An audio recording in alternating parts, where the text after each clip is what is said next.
विद्यार्थी मित्रांनो, सर्वांना माझा नमस्कार। मी प्राध्यापक डॉक्टर राहुल मांडणीकर, राज्यशास्त्र विभाग प्रमुख। शैक्षणिक वर्षाची सुरुवात 22 जून 2020 पासून सुरुवात झालेली आहे।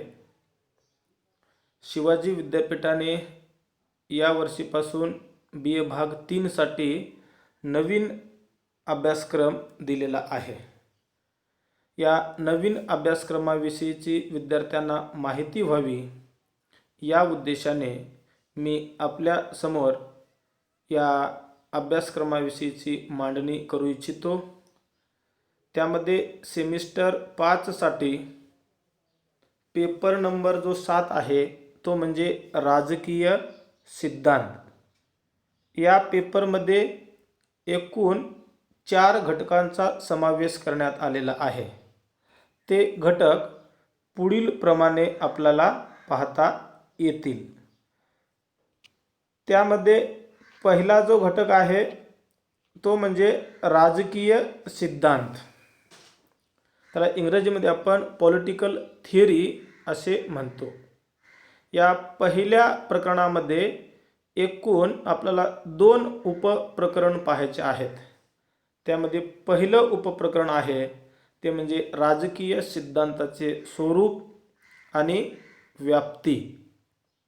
राजकीय सिद्धांताचा अर्थ समजावून घेऊन या राजकीय सिद्धांताचं स्वरूप काय असेल आणि व्याप्ती काय असेल याविषयी आपल्याला अध्ययन करावयाचं आहे।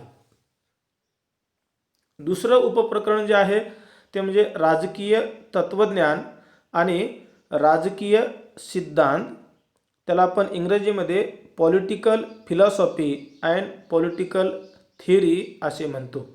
म्हणजे राजकीय तत्वज्ञान आणि राजकीय सिद्धांत यामध्ये काय फरक आहे हे आपल्याला यामध्ये पाहावं लागणार आहे। दुसरं प्रकरण जे आहे त्या प्रकरणाचं टायटल असं आहे की राजकीय सिद्धांताचे दृष्टिकोन। त्याला आपण इंग्रजीमध्ये अप्रोचेस टू पॉलिटिकल थिअरी असे म्हणतात। याच्यामध्ये 2 दृष्टिकोन आहेत। त्यातला पहिला जो दृष्टिकोन आहे तो म्हणजे आदर्शवादी दृष्टिकोन। त्याला इंग्रजीमध्ये नॉर्मॅटिव्ह अप्रोचेस असे म्हटले जाते। पारंपरिक राज्यशास्त्रामध्ये राजकीय व्यवस्थांचा अभ्यास करत असताना आदर्शवादावरती भर दिलेला आपल्याला दिसून येतो। जसे की प्लेटोनी साम्यवादाची संकल्पना मांडलेली आहे, तसेच प्लेटोनी आदर्श राज्याची संकल्पना मांडलेली आहे। एरिस्टॉटलने सुद्धा राजकीय व्यवस्थावादी दृष्टिकोन आपल्याला मांडलेला दिसून येतो। दुसरा जो दृष्टिकोन आहे तो म्हणजे वास्तववादी दृष्टिकोन। त्याला इंग्रजीमध्ये इम्पेरियल अप्रोचेस असंही म्हटलं जातं।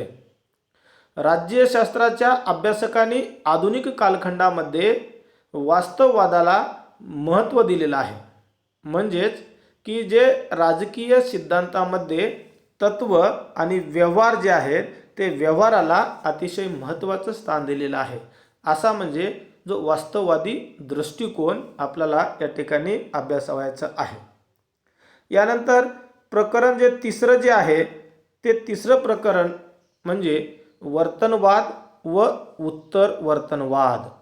त्याला आपण इंग्रजीमध्ये बिहेवियरलिझम अँड पोस्ट बिहेवियरलिझम असे म्हणतो।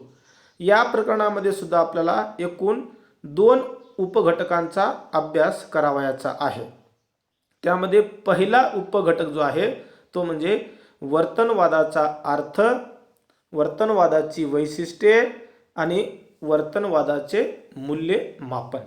आता वर्तनवाद म्हणजे काय जर थोडक्यात आपल्याला सांगायचं असेल तर या राजकीय व्यवस्थेचा अभ्यास करणारी विचारधारा जी असेल, राजकीय व्यवस्थेचा अभ्यास करणारे राजकीय विचारवंत जे असेल त्यांच्या वर्तनाचा अभ्यास करणं आपल्याला गरजेचं आहे।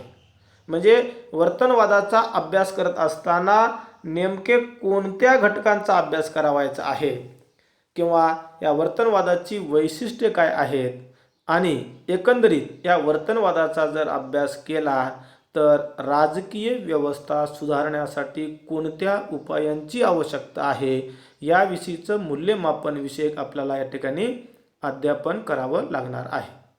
दुसरा उपघटक जो आहे तो म्हणजे उत्तर वर्तनवाद.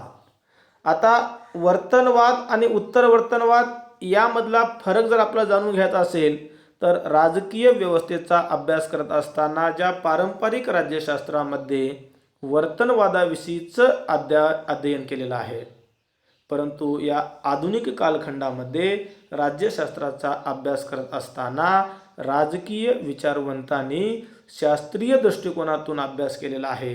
म्हणजेच की आधुनिक कालखंडातील जे राजकीय विचारवंत आहेत त्यांच्या वर्तनाचा अभ्यास आपल्याला या ठिकाणी करावा लागणार आहे. त्यानंतर जे शेवटचं प्रकरण जे आहे ते म्हणजे राजकीय सिद्धांतातील काही संकल्पनांचा आपल्याला अभ्यास करावा लागणार आहे. त्यामध्ये पहिली संकल्पना जी आहे ती म्हणजे राजकीय सत्ता, अर्थ आणि प्रकार. राजकीय सत्ता म्हणजे काय आणि या राजकीय सत्तेचा अर्थ म्हणजे याच्या राजकीय सत्तेच्या व्याख्या काही विचारवंतांनी सांगितलेल्या आहेत. त्या व्याख्या आपल्याला पाहणं गरजेचं आहे आणि राजकीय सत्तेचे प्रकार आपल्याला पाहावं लागणार आहे.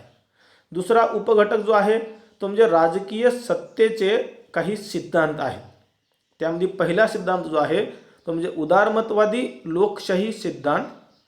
दुसरा त्या सिद्धांत जो आहे तो म्हणजे समाजशास्त्रीय सिद्धांत आणि तिसरा जो सिद्धांत आहे तो म्हणजे मार्क्सवादी सिद्धांत. या तिन्ही सिद्धांताचं आपल्याला या ठिकाणी अध्ययन करावयाचं आहे. त्यामध्ये तिसरा उपघटक जो आहे तो म्हणजे अधिकार, अर्थ आणि प्रकार आणि चौथा जो घटक आहे तो म्हणजे कायदेशीरता, अर्थ आणि प्रकार. म्हणजे एकंदरीत या 4 घटकाचा सुद्धा आपल्याला येणाऱ्या काळामध्ये याचा अभ्यास आपल्याला करावा लागणार आहे. थँक्यू.